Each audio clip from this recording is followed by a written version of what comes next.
So I just read all 9 issues of DC Comics Heroes in Crisis. I'd read the first 2 issues when they came out, and as I have tended to do, let them kind of fall by the wayside. Collected all 9 issues, majority of them with the B covers with the photograph in the case file.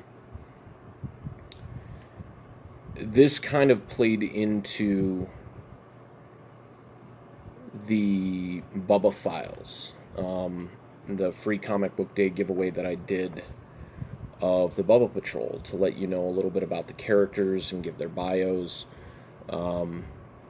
This is leading into the 3rd issue that I'm working on, halfway through pencils on page 25 of 32 of story, and it's shaping up to be the best comic book I've ever worked on. And it wasn't until I showed the cover artwork of the Bubba Files to a friend of mine that she said it's kind of like Heroes in Crisis, and I hadn't really intended to do that. I was intending it to be more like DC Secret Files and Origins, and I was just using like Polaroids and photographs along with these handwritten notes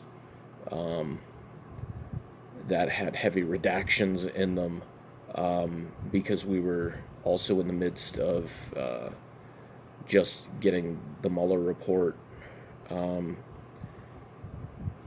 and just kind of fun redactions, because they would take out a word here or there, or take out an entire sentence and leave the word the or a.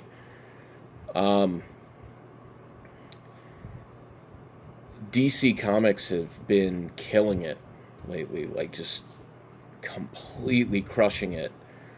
I read Naomi issues 4 and 5 last night, along with Nightwing issues 59 and 60. With Nightwing, I'm loving the story of the Nightwings, the team of heroes that Rick Grayson is kind of a part of, but not really. The only part of it is I really wish they hadn't done the bullet to the head and the memory loss. For those of you who haven't read the Batman stories in the last year, the Nightwing stories, Nightwing gets shot in the head by KG Beast. He's almost killed. When he comes to, he's lost a huge chunk of his long-term memory, and he has all these reflexes and he has all these instincts and stuff, and he knows he's Dick Grayson, but he's also not Dick Grayson.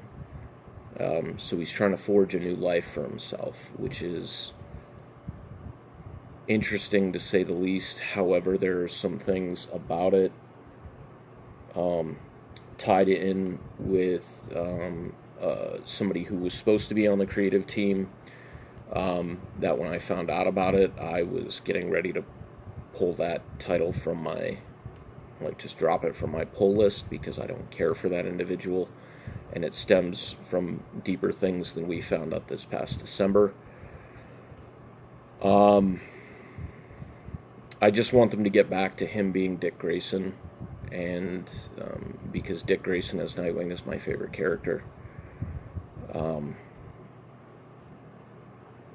And then just the story of Naomi is this great story, because it's this teenager who desperately wants to know who she is, and just has this feeling that she's something more than has been led to believe for the years that she's been here. And I think a lot of other people can relate to the fact that when you're a teenager, and even as you get older, you feel like this can't be it. Like, what I'm seeing every day, this can't be it. There's got to be something more to this. And Bendis's writing on this character and Campbell's artwork on this character and Walker's writing on this character. Really, really great stuff. Unfortunately, I think the artwork in issues 4 and 5 are a little inconsistent. It doesn't really look like Campbell's artwork from the first 3 issues, so it's a little strange. I don't know if maybe, he fell behind and got rushed. But it was just it felt a little quirky at times. However, it all pulled it back. There were instances in that story in issues 4 and 5 where I started tearing up because I could really relate to this character and her finally hearing the words that she's needed to hear for so long about who she is, and I think that's something that's a truth for all of us, finally finding out who we are. I think that's important. I think that journey is important for all of us, no matter who we are or where we are, and it's very hard for me recently because there's a lot of things that I struggle with.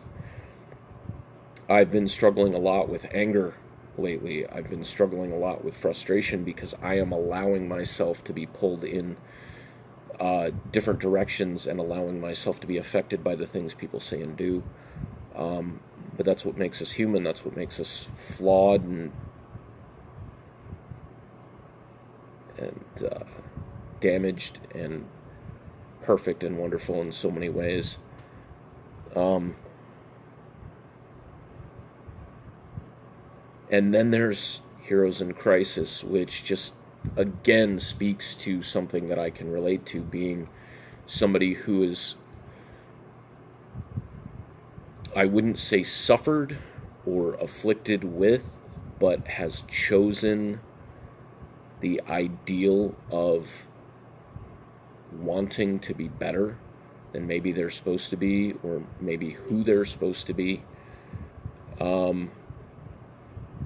Doing so when I finally came to the clarity that I needed to quit drinking and then quit smoking and get my shit together, as it were. It's been a journey, and reading, and I think it's even better that I read all 9 issues straight through, because the impact of the story really hit even more. That this character, that the beginning of Rebirth, the DC Rebirth that started in 2016,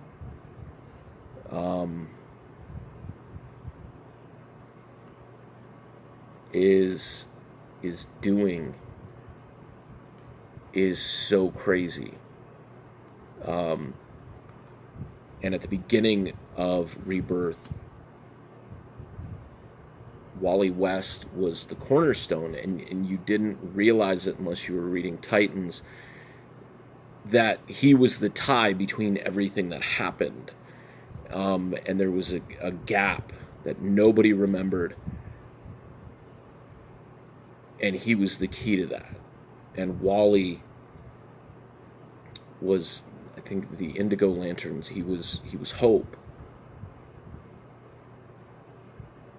And this story revolves around that, and his struggle to try to control everything and be in charge of everything. And one moment,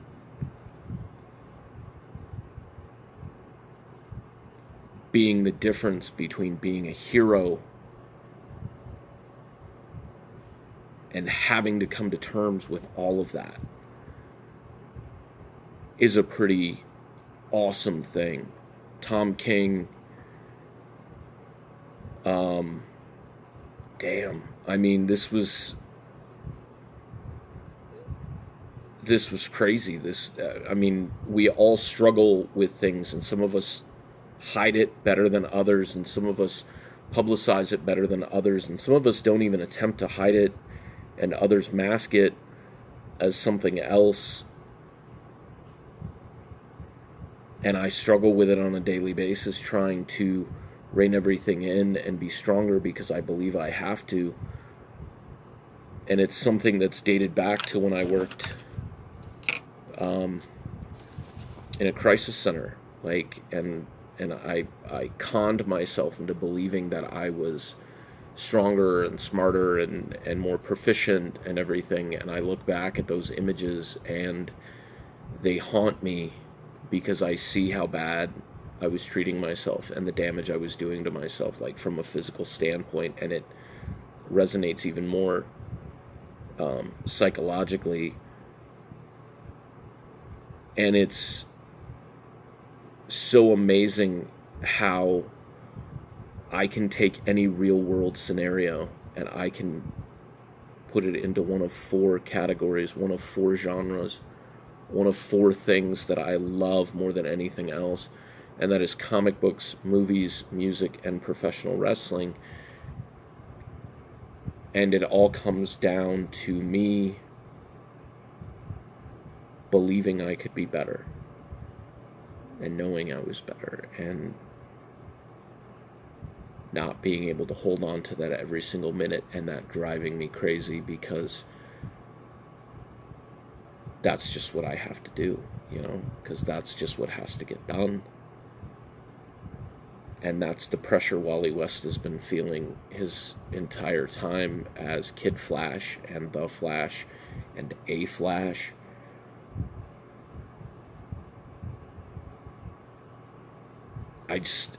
I don't know how else to explain it other than just to be like, that hit me so hard up here watching, reading those panels and living through that with them.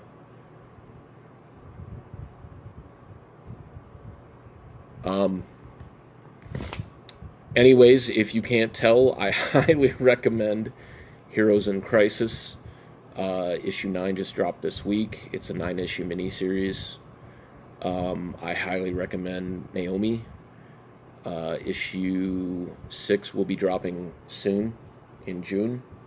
It's a 6-issue miniseries. She's one of the newest heroes in the DC universe.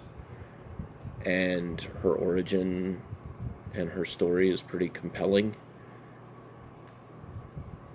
And as always, I would recommend Nightwing just because he's the single greatest character that's ever been created. Dick Grayson has had the single greatest character arc ever. And next year marks 80 years, so get ready for some more with that. I'm hoping they do some really special stuff for him. Anyways, I'm John Anthony Chihawk Soltero. I am your anti-hero. Have a great weekend.